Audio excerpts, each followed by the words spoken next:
Right, Shalom, this is your brother Shamar from the Phoenix camp.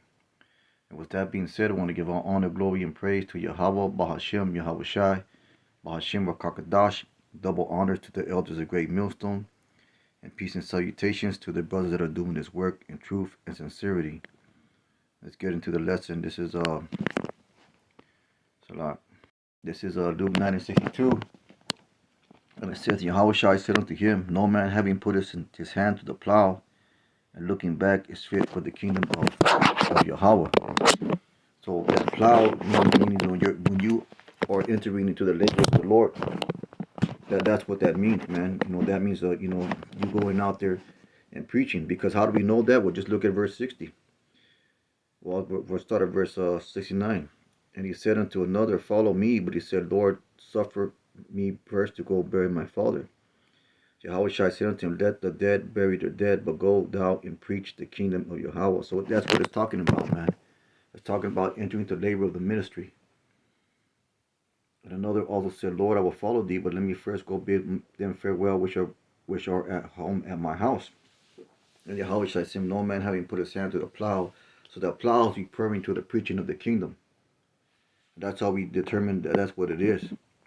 And looking back is fit for the kingdom of Yahweh. So looking back referring to, basically pertaining to the things of this world. Because when you come into this truth, there are either things taken away from you, or things that you're called to sacrifice, whether it be a job or a woman, or any type or any vice that you had, habit, hobby. Um, it could be whatever the Lord puts you in the spirit to get rid of, or whatever He wants to take away from you. It could be a combination of all those things. The Lord can take away your woman. He could take away your job. He could take away, certain things that He used to do in order for you to serve Him. So that's what that is. And to look back on those things and to desire to have them, that can put you in danger of being unworthy, because that's what the word fit means. Fit for the kingdom of Yahweh. That could put you in danger of being unworthy to serve. So the apostles and elders, they always go into the idea of that you got to understand what you came into. And it's not a casual thing. It's like being in the military, man. It's like it is like being in the military, because your mission is not your own personal choice or will anymore.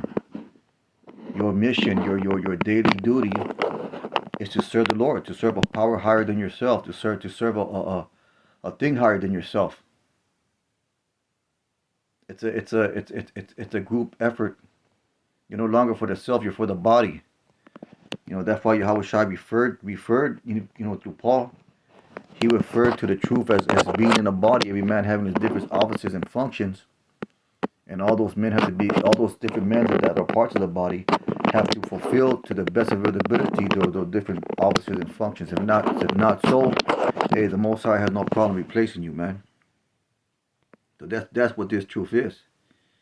It is nothing to be dealt lightly with. It's nothing to put on the back burner. It's not a when you feel like it type thing. The hand to the plow is a serious business. So Yahweh Shai spoke of a man that looks back or goes back into or desires the ways of the world as being not fit or not worthy. This is Proverbs 21:16. Says, "A man that wandereth out of the way of understanding shall remain in the congregation of the dead." So you just go back to death, man. Let's get verse 17. "He that loveth pleasure shall be a poor man. He that loveth wine and oil shall not be rich." So he that loveth pleasure shall be a poor man. Because the treasure that we're seeking for is a treasure of this truth. He that loveth wine and oil shall not be rich. The wicked shall be ransom for the righteous, and the transgressor for the upright. Because the scripture said that, if you're paraphrasing, let me go ahead and find it.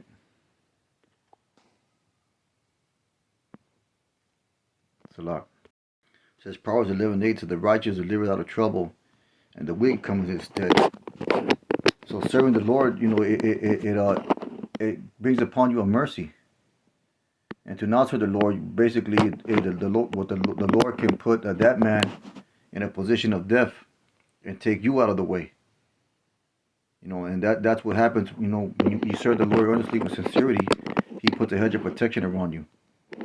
And a man that doesn't take heed or goes back to the world, or desires the things of the world, or falls into a state of what was me because of the sacrifices and losses that he took, that came with his truth.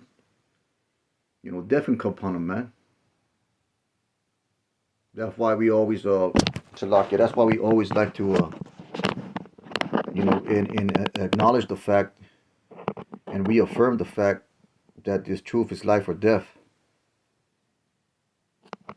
So let's get a few more scriptures. This is Proverbs 7:24. This is a warning to the young man, because most men come in this truth at a young age. Some men come in different or older ages, but for the most part, it's at a young age. Men in their early 20s, late 30s, so on and so forth. So Proverbs 7:24 says, "Hearken unto me now, therefore, O ye children." That word "children" most majority of the time is referring to sons. "And attend to the words of my mouth. Let not thine heart decline to her ways." And who's the her? The her speaking basically of the great whore, Babylon. Because if you read up, it talks about an adulterous woman, or a woman that's gonna want to lead you astray from serving your power. And that's America, man, in all its ways and fashions. America is called the great whore. In the book of Revelation, is likened to basically a wicked woman. It said, "Let not the heart decline to her ways, go not astray in her paths.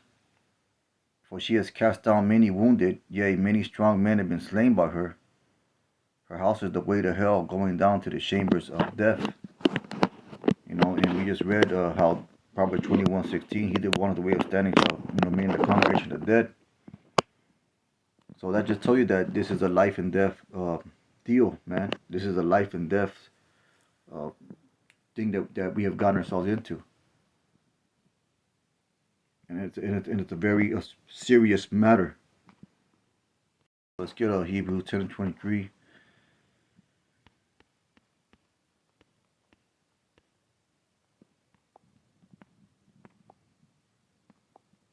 So master, learn how to have commitment, man. Learn how to be steadfast. Learn how to be committed to yourself and your service of the Most High. Learn how to what's the word I'm trying to say? Learn how to put things away from you and separate yourself from things. That's why, like I always like to bring up, that's why the Apostle Gabar, he made an admonition in an old video that it's not good to get into too much folly, man. And then people might say, well, this dude never wants to have fun, or he never wants to blah blah blah. No, we're not here to have fun, man. We're here to perform a work. Serious men, real men, perform a work, man. You can liken it to a military. Yeah, there's times of balance and times where you can enjoy the fellowship of other brothers, so on and so forth. But the most part, we have to stay focused on. We have to be always working, man. We have to be in a occupied till I come mind state, and that's not going to leave you a lot of time for the pursuit of follies or pleasure. And to some men that could be very depressing. But that's part of this truth. It says this is verse Hebrews. We'll start at verse 22. So let us draw near with a true heart in full assurance. This true heart, man, your true mind, your whole committed mind, in its full assurance of faith, having our hearts sprinkled from an evil conscience, and our bodies washed with pure water. See, that talking about the separation. You gotta know how to separate yourself from the things of this world. So let us hold fast profession of our faith without wavering, for he is faithful that promise without wavering, man. Because we open up the scripture with Luke, he that put his hand to the plow and look his back. That's wavering right there. That's going back and forth from one thing to another. That's being on the fence, so to speak. That's being lukewarm. There's no middle ground with the Lord. He did not with me, is against me. I'm just go ahead and get that. There's no middle ground with the Lord.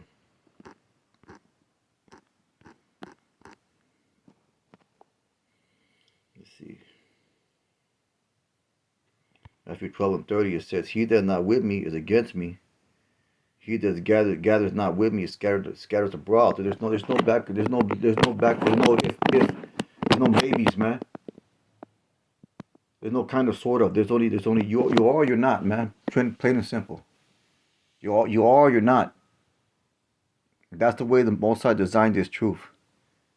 You're either doing it or you're not doing it. And if you're one of those men that are in the middle of I don't know, then hey, the Lord he ultimately gonna get rid of you.